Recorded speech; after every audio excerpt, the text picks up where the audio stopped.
கோவர்தன மலைய பத்தின கதை தான் இது. பாலகர் கிருஷ்ணர் அப்புறம் பகவான் இந்திரனை பத்தின கதை தான் இது. ஒரு நாள் பிருந்தாவனத்துல தண்ணீர் பஞ்சம் ஏற்பட்டுருச்சு. நதியெல்லாம் வறண்டு போச்சு. மழை வரணுங்கிறதுக்காக கிராமத்து ஜனங்க எல்லாம் இந்திர தேவரை சந்தோஷப்படுத்தணுங்கிறதுக்காக பிருந்தாவனத்துல இருந்த மக்கள் எல்லாருமே ஒண்ணு சேர்ந்தாங்க. அப்புறம் பூஜைக்கான ஏற்பாடுகள் எல்லாம் நடந்துட்டே இருக்கு. பூஜை பண்ண ஆரம்பிச்சாங்க. கிராமத்து மக்கள் எல்லாரும் பூஜை பண்ணி இந்திரதேவன் கிட்ட பிரார்த்தனை பண்றாங்க. இது எல்லாத்தையும் கிருஷ்ணர் பார்த்துட்டு இத போய் அவங்க அப்பா கிட்ட சொல்றாரு. பாபா, இந்த கிராமத்து மக்கள் எதுக்காக யஜ்ஞம் பண்றாங்க?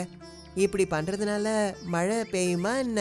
யஜ்ஞம் பண்றதால இந்திரதேவனுக்கு மகிழ்ச்சி ஏற்பட்டு பொன்மழைய பெய்ய வைப்பாரு. மழை பெஞ்சதுன்னா அதுக்கப்புறம் நம்ம நதிகள் தண்ணீரால நிறைஞ்சிடும். வயல்லாம் பசுமையா இருக்கும். இந்திரதேவனை சந்தோஷப்படுத்த தான் நாம இதெல்லாம் செஞ்சுக்கிட்டு இருக்கோம். பாபா, மழை வரதுக்காக இந்திரதேவனை வேண்டது அவ்வளோ முக்கியமா என்ன?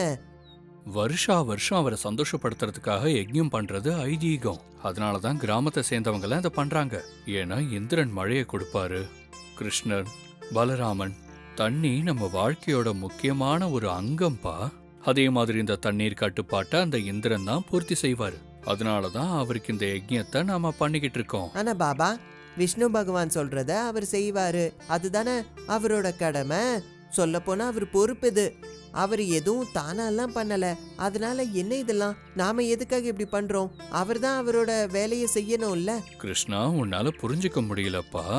பாபா, நான் புரிஞ்சுக்கணும்னு நினைச்சத புரிஞ்சுக்கிட்டேன். ஆனா நான் சொல்றதுதான் நீங்க புரிஞ்சுக்கல. இப்படி இருந்தா நாம நம்ம பூமிக்கும் பூஜை பண்ணணும்ல.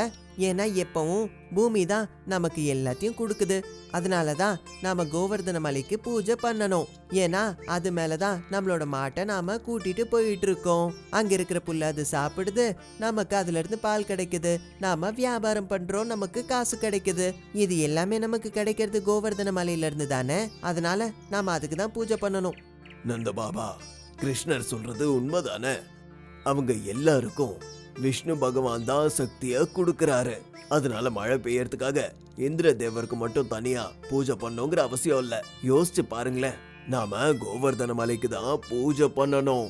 பிருந்தாவன்ல இருக்கிற அன்பான மக்களே, நான் சொல்றத கேளுங்க. நான் உங்க எல்லார்கிட்டயும் கேட்டுக்கிறேன். நமக்கு எல்லாத்தையும் கொடுக்கறது கோவர்தன மலை தானே, இந்திர தேவன் கிடையாது. அதனால நாம கோவர்தன மலைக்கு தான் பூஜை பண்ணணும். பிருந்தாவனத்துக்கு உயிர் மூச்சே கோவர்தன மலை தான். இந்த கோவர்தன மலை நமக்கு எல்லாம் கொடுக்குது. நமக்கு தேவையானதெல்லாம் இங்க தான் கிடைக்கும். நம்மளோட மாடெல்லாம் இங்க இருக்கிற புல்ல சாப்பிட்டு தானே வளர்ந்துட்டு இருக்கு. கோவர்தன மலையில இருந்து வர்ற தண்ணிய வச்சுதான் நாம தாகத்தை தீர்த்துக்கிறோம். இங்க இருக்கிற நிலத்துல தான் நாம அறுவடை செய்யறோம். இத பாருங்க மக்களே, நீங்களே யோசிச்சு சொல்லுங்க. நாம இந்த பூஜை எல்லாம் இந்திரதேவனுக்கா பண்ணணும்? இல்ல, நமக்கு எல்லாமே கொடுக்கறது கோவர்தன மலை தான். அதனால நாம கோவர்தன மலைக்கு தான் பூஜை பண்ணணும். கிருஷ்ணர் சொன்ன இந்த விஷயத்த கிராமத்து மக்கள் எல்லாருமே நல்லாவே புரிஞ்சுக்கிட்டாங்க. கிராமத்து மக்கள் எல்லாரும் இந்திர தேவருக்கு செய்யற பூஜையை விட்டுட்டு கோவர்தன மலைக்கு பூஜை பண்றதுக்காக கிளம்பி போனாங்க. மக்கள் எல்லாரும் கோவர்தன மலைய வாழ்த்த ஆரம்பிச்சாங்க. மக்கள் எல்லாரும் கோவர்தன மலைய சுத்தி சுத்தி வந்தாங்க. கோவர்தன் வாழ்க வாழ்கன்னு சொன்னது இந்திரரோட காதுக்கு போயிடுச்சு. சமர்த்தக், யார் அது? எனக்கு செய்ய வேண்டிய இந்த யஜ்ஞத்தை விட்டுட்டு அந்த கோவர்தன வாழ்க வாழ்கன்னு சொல்லிக்கிட்டு பின்னாடி சுத்துறாங்க. மகாராஜா இந்திரரே, எல்லாரும் பாலகிருஷ்ணன் பேச்ச கேட்டுக்கிட்டு உங்களுக்கு செய்யற யாகத்தை விட்டுட்டு அந்த கோவர்தனன் மலைக்கு பூஜை செஞ்சுக்கிட்டு இருக்காங்க. அவங்களுக்கு எல்லாத்தையும் கொடுக்கறது அந்த கோவர்தன மலை தான் எல்லாரும் நினைக்கிறாங்க. அதனால பிருந்தாவன வாசிகள் உங்களுக்கு பூஜை செய்யறத விட்டுட்டாங்க. விஷ்ணு எல்லாரையும் திசை திருப்பி விட்டுட்டாரு. பிருந்தாவன் வாசிகளுக்கு அவ்வளவு திமிரா? இந்த இந்திர தேவனுடைய யஜ்ஞத்தை விட்டுட்டு அவங்க அந்த சாதாரண கல்லுக்கா பூஜை பண்றாங்க. நான் இதை நடக்க விட மாட்டேன். இந்திரன் தன்னுடைய நண்பர்களுக்கு கட்டளையிட்டாரு. அந்த பிருந்தாவனத்து மேல மழையா கொட்டி தீருங்க. மேகங்களால உங்களால முடிஞ்ச அளவுக்கு இடிங்க. அந்த பிருந்தாவன் வாசிகளை ஒரு வழி பண்ணுங்க. அவங்க எல்லாரும் உடனடியாக என்னோட காலடிக்கு வந்தே ஆகணும். அவங்களே இந்த இந்திர தேவனை மதிக்காம போயிட்டாங்கல்ல, அதுக்கான தண்டனையை அவங்க அனுபவிச்சு பாப்போம். அந்த சின்ன பையன் கிருஷ்ணன் எப்படி அவங்க எல்லாருக்கும் உதவி செய்வான்னு. போங்க. இந்திரனோட கட்டளைக்கு அடிபணிஞ்சு இந்திரனோட நண்பர்கள் பிருந்தாவன் மேல மழை வெள்ளமா பொழிய ஆரம்பிச்சாங்க. காற்று வேகமா வீச ஆரம்பிச்சிடுச்சு. மேகங்கள் இடிக்க ஆரம்பிச்சது. மக்கள் எல்லாரும் பயந்து அலறி ஓடிட்டு இருந்தாங்க. அங்க இங்கன்னு ஓட ஆரம்பிச்சிட்டாங்க. வீடு எல்லாமே தண்ணில முழுக ஆரம்பிச்சிருச்சு. பசு பறவைகள் எல்லாம் அங்க இங்கன்னு ஓடிக்கிட்டே இருக்கு. பிருந்தாவனத்துல வெள்ளமே வந்துருச்சு. மரம் செடி கொடின்னு எல்லாமே விழுந்துருச்சு. எல்லாரும் பயந்து போய் நந்தனையா வீட்டுக்கு போய் நிக்கிறாங்க. அப்புறம் கிருஷ்ணர் கிட்ட சொல்றாங்க, கிருஷ்ணா, உங்களோட பேச்ச கேட்டு நாங்க பூஜையை நிப்பாட்டோம். ஆனா அவரு கோபப்பட்டு இந்திரதேவன் இது எல்லாத்தையும் பண்றாரு. பிருந்தாவன்ல பெரிய வெள்ளம் வந்துருச்சு. எங்க வீடெல்லாம் முழுகிடுச்சு. எல்லாம் தலைகீழாயிட்டு இருக்கு. அவரோட கோபத்துல இருந்து இப்ப நீங்க தான் எப்படியாவது எங்களை காப்பாத்தணும். ஏதாவது ஒண்ணு பண்ணுங்க. நாங்க பண்ணது ஒரு பெரிய தப்பு தான். இத பாருங்க, நீங்க தேவையில்லாம கவலைப்படாதீங்க. ஒருவேளை நான் பண்ண தப்புனால உங்களுக்கு இதெல்லாம் நடக்குதுன்னா அந்த தப்பை திருத்திக்கிறது என்னுடைய பொறுப்பு. நீங்க ஒன்றும் கவலைப்படாதீங்க. நானே இப்ப ஏதாவது ஒன்று பண்றேன். கிருஷ்ணர் கிராமத்து மக்கள் எல்லாரையும் கூட்டிக்கிட்டு கோவர்தன மலை கிட்ட போய் நிக்கிறாரு. கிருஷ்ணா, போதும், நிறுத்து. இதுக்கு மேல நீ எந்த காரியத்தையும் செய்ய வேண்டாம். நாம எல்லாரும் சேர்ந்து இந்திரதேவன் கிட்ட மன்னிப்பு கேட்போம். அது சரி, ஆனா நீங்க எதுக்காக போய் மன்னிப்பு கேட்கணும்? இதுக்கான ஒரு வழியை நானே காட்டுறேன். கிருஷ்ணன் தன்னுடைய விரலை கோவர்தன மலையோட தரையில வச்சாரு. விரல பூமியில வச்சதுமே பூமி ரெண்டா பிழந்துருச்சு. அந்த ரெண்டா பிழந்த பூமியில கிருஷ்ணர் குதிச்சுட்டாரு. மக்கள் எல்லாருமே பயந்து போயிட்டாங்க. அப்புறம் எல்லாரும் சொன்னாங்க, கிருஷ்ணரை பூமி விழுங்கிடுச்சுன்னு. அப்பதான் திடீர்னு கிருஷ்ணர் அவரோட ஒரு விரலை வச்சு அந்த கோவர்தன மலையை தூக்கி பிடிச்சாரு. அப்புறம் கிராமத்து மக்கள் எல்லார்கிட்டயும் என்ன சொன்னாருன்னா, பிருந்தாவன் மக்கள் எல்லார்கிட்டயும் நான் கேட்டுக்கிறேன், நீங்க சீக்கிரமா வந்து கோவர்தன மலை கீழே நில்லுங்க. இங்க உங்களுக்கு எந்த ஆபத்தும் இருக்காது.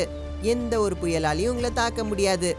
கிருஷ்ணர் இப்படி சொன்ன உடனே கிராமத்து மக்கள் எல்லாரும் கோவர்தன மலைக்கு அடிக்கு வந்து நின்னாங்க. அப்புறம் கிருஷ்ணருக்கு உதவியா இருக்கிறதுக்காக எல்லாரும் கம்ப உதவியா நிக்க வச்சு கோவர்தன மலைய தூக்குனாங்க. என்னது இது? நான் இவ்வளவு மழைய வர வச்சேன். வெள்ளம் வந்துச்சு, இடி இடிச்சுது, மின்னல் அடிச்சுது. அப்படி அந்த மக்கள் எல்லாரும் எப்படி பாதுகாப்பா இருக்காங்க? இந்திரதேவன் கோவர்தன மலை மேல மின்னல வீசி பார்த்தாரு. அங்கிருந்து கிராமத்து மக்கள் ஓடிடுவாங்கன்னு நினைச்சாரு. இந்திரதேவன் 2-3 தடவை ரொம்ப வேகமா அந்த மலைய தாக்குனாரு. பிருந்தாவன் வாசிங்க எல்லாரும் பயந்து போயிட்டாங்க. எங்க அந்த கோவர்தன மலை விழுந்துருமோன்னு பயந்தாங்க. ஆனா கிருஷ்ணர் அவரோட முழு பலத்தை வச்சு தன்னோட விரலால அந்த கோவர்தன மலைய தூக்கி பிடிச்சாரு. என்ன இது? ஒரு சாதாரண சின்ன பாலகன் எனக்கே வேடிக்கை காட்டுறானா? என்னோட இவ்ளோ தாக்குதலுக்கு அப்புறமா கூட அந்த மலை கொஞ்சம் கூட அசைய மாட்டேங்குது. அப்போ நானே நேரடியா பூமிக்கு போகணும்னு நினைக்கிறேன். அந்த பொடி பையன் கிருஷ்ணன் தன்னையே ஒரு கடவுளா நினைச்சிட்டு இருக்கானா? இப்ப நான் அங்க போய் பார்த்தாதான் தெரியும் உண்மையான சக்திசாலியான தெய்வம் யாருன்னு. இந்த இந்திரனா இல்ல அந்த கிருஷ்ணனானு பார்த்து. அன்பான என்னோட மக்களே, நீங்க ஒன்னும் பயப்படாதீங்க. இந்திரதேவனால எதுவும் பண்ண முடியாது. அவருக்கு இருக்கிற சக்தியை பார்த்து அவர் ரொம்ப பெருமைப்படுறாரு. அதனால என்ன சந்திக்க அவரே இங்க வராரு. நீங்க எதுவும் கவலைப்படாதீங்க இப்படின்னு சொல்லிட்டு கிருஷ்ணர் புல்லாங்குழல வாசிக்க ஆரம்பிச்சாரு. இப்ப புல்லாங்குழல் வாசிக்க வாசிக்க அதோட இசையில மேகம் இந்திரன் பக்கமா போயிடுச்சு. அந்த மேகத்துல எவ்வளவு சக்தி இருந்ததுன்னா இந்திரர் அவரோட ரதத்தால தூக்கி கிருஷ்ணர் இந்திரனை சேத்துல மாட்டிக்க வச்சாரு. இந்திரதேவனோட முகம் மொத்தமா சீராயிடுச்சு. அவரு கோவமானாரு. கொஞ்ச நேரத்துல மேகங்கள்லாம் ரொம்பவே அமைதியாயிடுச்சு. மழையும் நின்னுடுச்சு. பறவைகள் மாடுகள் எல்லாமே அதோட இடத்துக்கு போயிடுச்சு. எல்லாரும் கிருஷ்ணனை வாழ்க வாழ்கன்னு பாராட்டினாங்க. கிருஷ்ணன் கோவர்தன மலைய மறுபடியும் கீழே இறக்கி வச்சுட்டாரு. அப்புறம் செடி மரங்கள் எல்லாத்தையும் நேரா ஆக்கிட்டாரு. அப்பதான் அவருடைய கவனம் இந்திரதேவன் மேல போச்சு. இந்திரதேவன் தன்னுடைய கிரீடத்தை கழட்டி கிருஷ்ணனோட காலடியில வச்சுட்டாரு. அப்புறம் என்ன சொல்றாருன்னா, கிருஷ்ண பகவானே, என்ன நீங்க மன்னிக்கணும். நான் உங்களுக்கு எதிரா செயல்பட்டுட்டேன். எனக்கு தெரியும் நீங்க சாக்ஷாத் அந்த விஷ்ணு பகவானுடைய அவதாரம்னு. பகவான் விஷ்ணு தான் எல்லா தேவர்களுக்கும் சக்தியை கொடுக்கறாரு. அப்படி இருக்கும்போது நான் உங்களை எதிர்த்து நின்னுட்டேன். எனக்கு என்னோட சக்தி மேல திமிரு ஏற்பட்டுச்சு. ஆனா நான் ஒரு விஷயத்த மறந்துட்டேன். எனக்கு சக்தியை கொடுத்ததும் நீங்க தாங்கிறத நான் மறந்துட்டேன். என்ன நீங்க மன்னிக்கணும் பிரபு. இத பாருங்க இந்திரரே, நீங்க உங்களோட சக்தியை தப்பா பயன்படுத்தி இருக்கீங்க. அதை உங்களுக்கு புரிய வைக்கிறதுக்காக தான் நான் இதெல்லாத்தையும் பண்ணேன். மக்கள் எல்லாரையும் பார்த்துக்க வேண்டியது உங்களுடைய பொறுப்பு. ஆனா நீங்க அவங்கள கஷ்டப்படுத்துறதுக்காக முயற்சி பண்ணிருக்கீங்க. சரி, நான் உங்களை மன்னிச்சிட்டேன், போங்க. இந்த கதையில இருந்து நமக்கு கிடைக்கிற பாடம் என்னன்னா, அந்த கடவுளோட சக்திக்கு முன்னாடி எந்த அகங்காரமா இருந்தாலும் ரொம்ப சின்னதுன்னு.